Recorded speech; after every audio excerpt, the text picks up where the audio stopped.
This is my 1986 Perkins turbo diesel 354 combine engine out of an 860 Massey, square body 4-wheel drive. It's quite the unit. I put a new box on her and such, and it's now intercooled as well. I bought it as a rig with some conversion parts, and had to convert the cab to 4-wheel drive. It used to be a 2-wheel drive auto cab, so I had to change the clutch pedal set too. Forgot to have that tied up yet.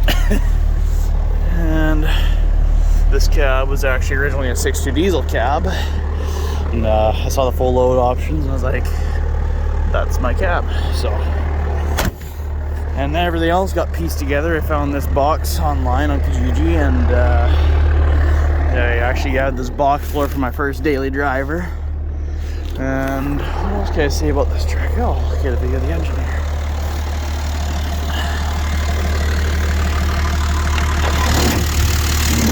There she is in all her glory.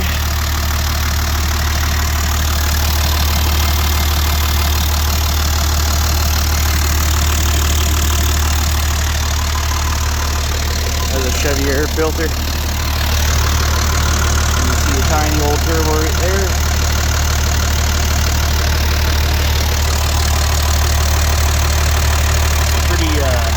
Pretty interesting rig to drive. The only downside so far I've had is it is a 4-speed standard with 308s, so going about 100 kilometers an hour or 60 mile an hour, you're getting pretty close to topping out for RPMs. You don't get as good of mileage as of where if you stay at 100 right now, you're getting about 10 liters per 100k, or I think it's close to about 20 mile per gallon, 25, somewhere on there. It's pretty good on fuel, but it needs a bit of an overdrive ratio or maybe taller gears. But for now, it's doing okay. I'm planning to swap in an NB4500, and that'll probably get me a 20 or 30% overdrive.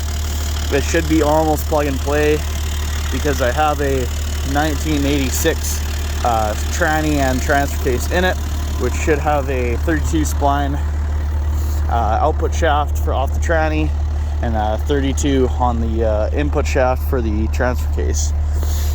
It actually has 16-inch wheels, which I've never really had on square bodies for some reason, and it has 1/2-inch studs in the front to try to comprehend that extra, how many 100 pounds of weight. This is supposed to be about 1,300 pounds, I guess. I think it was supposed to be wet, 1,300 pounds wet.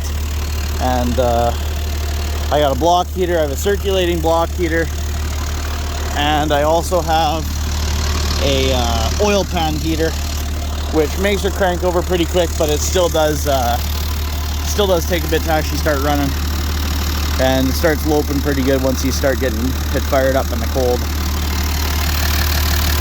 All in all, it also, for the engine mounts, I guess I should say that before you get a question about that.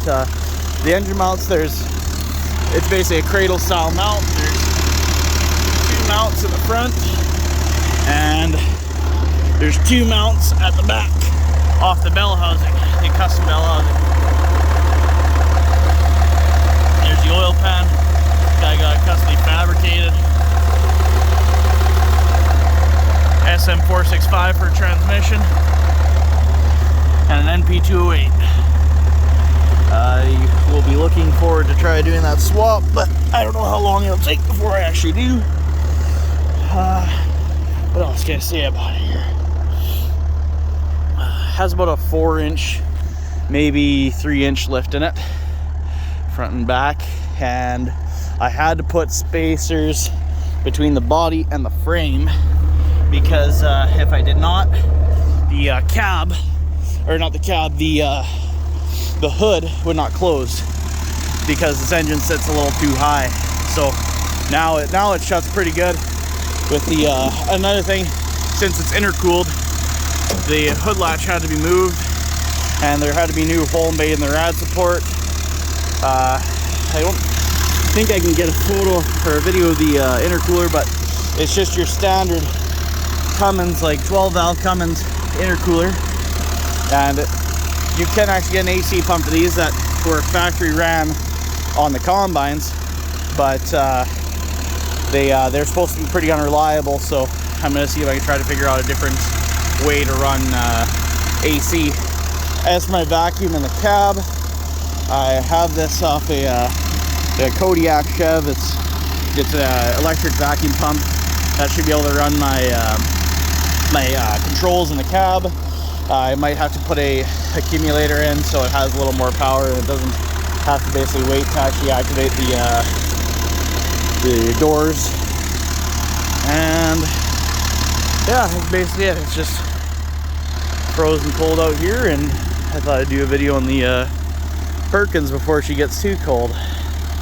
It's a pretty interesting vehicle.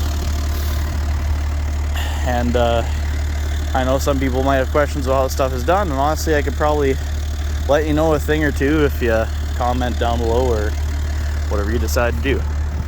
Alright, and if you happen to be in Saskatchewan area and you need square body parts, well, I have the odd thing. Alright, well, that's all. I'll see you in the... Oh, actually, I wanted to show the hood.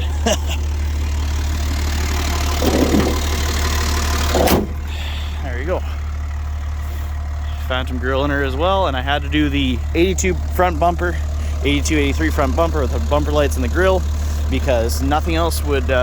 you cannot get the signal lights behind here because that intercooler sticks too far out and it takes up the same space that the actual marker lights used to be. Also has LEDs, which are perfect in the dark. And cheap China lenses for the markers, and for the taillights, they're like 30 bucks online from Rock Auto, but they actually look really amazing, just as long as they stay that way and don't fade like most Chinese like repops do. But that's about all. All right, see you next time.